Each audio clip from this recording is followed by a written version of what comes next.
In this video, we'll introduce the concept of a ring homomorphism following the presentation in section 7.3 of Dummit and Foote. So let's start by just saying that R and S are rings. A ring homomorphism is a map from R to S that satisfies two properties.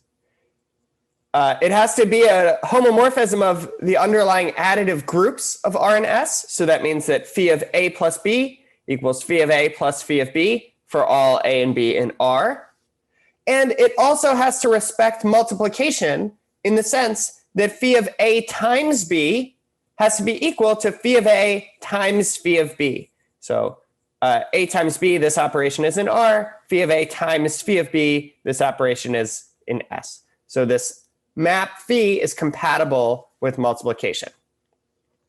The kernel of a ring homomorphism is the set of all things in R that are mapped to 0, the additive identity of S by phi.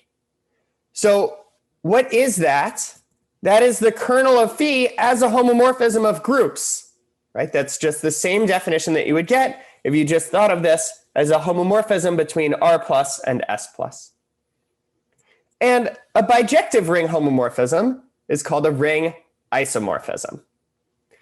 So we'll talk much more about this definition later in this lecture and compare it to the definition that's given in Conrad's notes.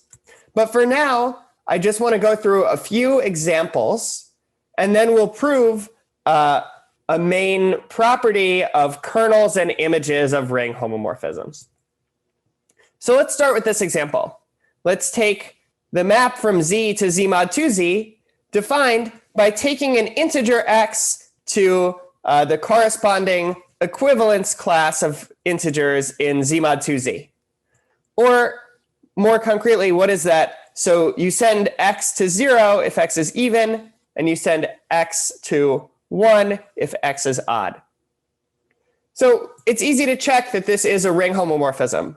Phi of x plus y, well, that is the class of x plus y, which is the class of x plus the class of y. That's easy to check, which is phi of x plus phi of y.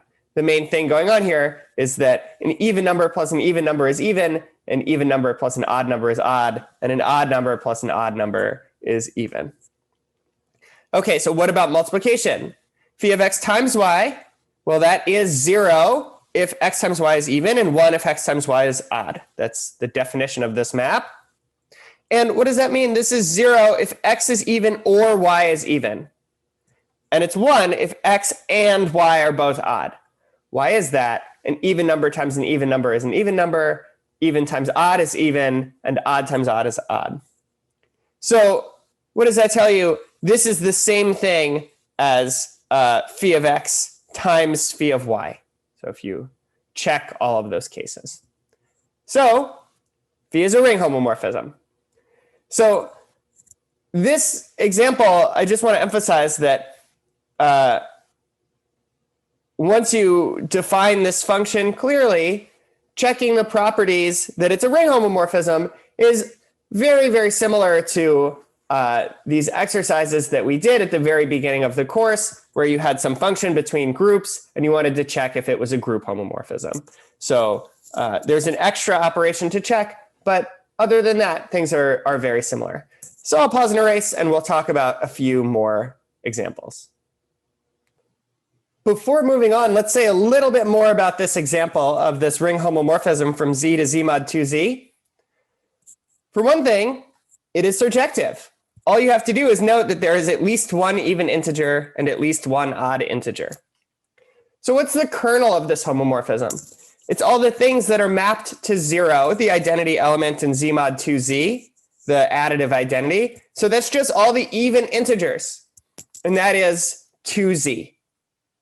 So what does that mean? If you forget about the fact that we're dealing with rings right now, if you just take a quotient of groups, well, we have this group Z, we have this kernel 2Z, and when you take the quotient of these groups, it's isomorphic to the image of this map, which is a homomorphism from the group Z plus to the group Z mod 2Z plus.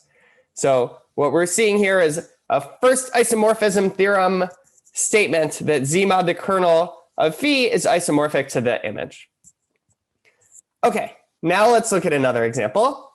Let's say n is an integer and consider the function phi n, which goes from z to z, defined by taking phi n of an integer x and sending it to n times x. So is this a ring homomorphism? Well, what is phi n of x plus y? That's n times x plus y. Distributive law, n times x plus n times y, which is phi n of x plus phi n of y. So it is a group homomorphism, but it is not generally a ring homomorphism. You really do have to check both of these properties. So for a ring homomorphism, we would want phi n of x times y to be equal to phi n of x times phi n of y. So let's just compute each of those things and see if they are the same. Phi n of x times y is n times xy. Phi n of x times phi n of y is n times x times ny. And that's n squared xy. So these are only going to be equal for all x and y in Z if n is always equal to n squared. And that's only true if n is 0 or if n is 1. So if you have a function that looks reasonable, in fact, even if it is a group homomorphism, you still really do need to check whether it behaves nicely, with respect to multiplication, and whether it is a ring homomorphism. Okay, so I'll pause and erase and give a different kind of example. Let's now look at an example that comes from polynomials. Let's define a function phi that goes from q bracket x to q, where you take the polynomial p of x and send it to p evaluated at 0. So what does this function do? It sends a polynomial a0 or an x to the n plus n minus 1 x to the n minus 1 plus a1 times x plus a0 to, well, we'll just put in a 0 everywhere for x, an 0 to the n plus an minus 1 0 to the n minus 1 plus a1 times 0 plus a0. And if you take 0 to a positive power, you get 0. So what you get is 0 plus 0 plus 0 plus 0 plus a0. So you just get a0. So p of x gets sent to its constant coefficient a0, or its constant term a0. This is a ring homomorphism. This is easy to check. Why? Well, what does phi do to f plus g? It sends f plus g to its constant coefficient. And the constant coefficient of the sum of two polynomials is the sum of the constant coefficients. Same idea, the constant coefficient of f times g is the constant coefficient of f times the constant coefficient of g. All right, so we have this ring homomorphism. What is its kernel? The kernel is all the polynomials p of x in q bracket x, where you evaluate at 0 and you get 0. So as we have seen above, this is the same as asking for the polynomials whose constant term is 0. But if you have constant term 0, then your a to the an x to the n plus n minus 1 x to the n minus 1 plus a1 times x. So you can factor out an x from all of those terms. And this is the same as polynomials that are divisible by x.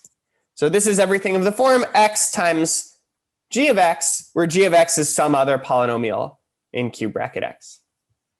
So now I'm going to pause and erase, and I'll prove one important property of the kernel and image of a ring homomorphism. The last thing that I want to do in this video is prove proposition 5 from page 240 of Dummit and Foote, which says that if R and S are rings and phi is a ring homomorphism from R to S, then the image of this homomorphism is a subring of S, and the kernel of the homomorphism is a subring of R. And moreover, it's not just any subring, it's a subring with a special property.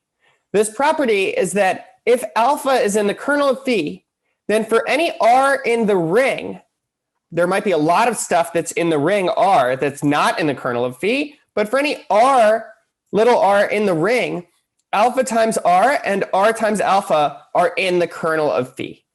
So one way to say this is that the kernel of phi is closed under multiplication not just by elements in the kernel of phi. It's not just that it's a set that's closed under multiplication, but it's closed under multiplication by elements in the larger set R. Okay, so one thing I want to emphasize, and we'll talk more about this later in this video, is that what is a subring in Dummit and Foote? A subring is an additive subgroup that is closed under multiplication. Okay, so let's prove this. The proof is actually pretty straightforward. So we want to show that the image of phi is a subring of S. So what do we have to do? We have to show that it's an additive subgroup. And then we have to show that it's closed under multiplication. So let's take two elements, S1 and S2, in the image of phi. What does it mean that they're in the image? It means that they are mapped to by phi. Yeah, that there's some element in the ring that maps to S1, and there's some element in R that maps to S2. So S equals phi of R1 and S1 equals phi of R1 and S2 equals phi of R2 for some R1 and R2 in the ring R. All right, so now let's look at phi of R1 minus R2. It'll be clear why we're doing that in a second. Because this is a ring homomorphism, this is phi of R1 minus phi of R2. And this is S1 minus S2. And now we know that it's in the image of phi because it is phi of R1 minus R2. So what's the idea here is we want to show that the image is an additive subgroup. So we just need to show that if we have two things, x and y in the image, x times y inverse is also in the image. But here, this is an additive subgroup, so we're using minus instead. Yeah, this just is the subgroup criterion from the very, very beginning of the course. So this is what we need to show to say that the image of phi is an additive subgroup of S plus. So how do we know that it's closed under multiplication? Well, if we have S1 and S2 in the image, we have to show that their product is also in the image. So we'll show that it's in the image by finding the thing that maps to them. Phi of R1 times R2, because phi is a ring homomorphism, is phi of R1 times phi of R2, which is S1 times S2. So the image is also closed under multiplication, and that shows that the image of phi is a subring of S. So I'll pause and erase, and then we'll do the proof of the second part. Let's prove the second part of this proposition, that the kernel of phi is a subring of R, and that it has this additional property that if alpha is in the kernel of phi, for every R in the ring R, alpha times R and R times alpha are in the kernel of phi. So we really want to state both of these things because our ring R might not be commutative. Okay, so first we want to show that kernel of phi is a subring, so we want to show that it's an additive subgroup of R. So if alpha and beta are in kernel of phi, what does that mean? That means phi of alpha equals 0 and phi of beta equals 0. Well, what is phi of alpha minus beta? That's phi of alpha minus phi of beta, which is 0 minus 0, which is 0. So what have we shown? We've shown that if alpha and beta are in the kernel, then alpha minus beta is in the kernel as well. And by the subgroup criterion, that's exactly what we need to say that this is an additive subgroup of R plus. What about multiplication? Phi of alpha times beta is phi of alpha times phi of beta, which is 0 times 0. So this is also 0. So if alpha and beta are in the kernel, so is alpha times beta. So that means kernel of phi is closed under multiplication, so it's a subring of R. So now let's prove this extra property. Let's just say that R is some element of our ring. We have phi of R times alpha is phi of R times phi of alpha because phi is a ring homomorphism. And we don't know anything about phi of R, right? That's some element in the ring, but we don't know what it gets sent to.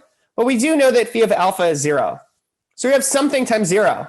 So it doesn't matter what phi of R is, this is 0. Same idea exactly on the other side. Phi of alpha times R is phi of alpha times phi of R, which is 0 times phi of R, which is 0. So that means that R times alpha and alpha times R are in the kernel of phi. So in the next video, we'll come back and talk more about these definitions of subring and ring homomorphism, and in particular, this thing that results from these definitions that the kernel of phi is a subring of R.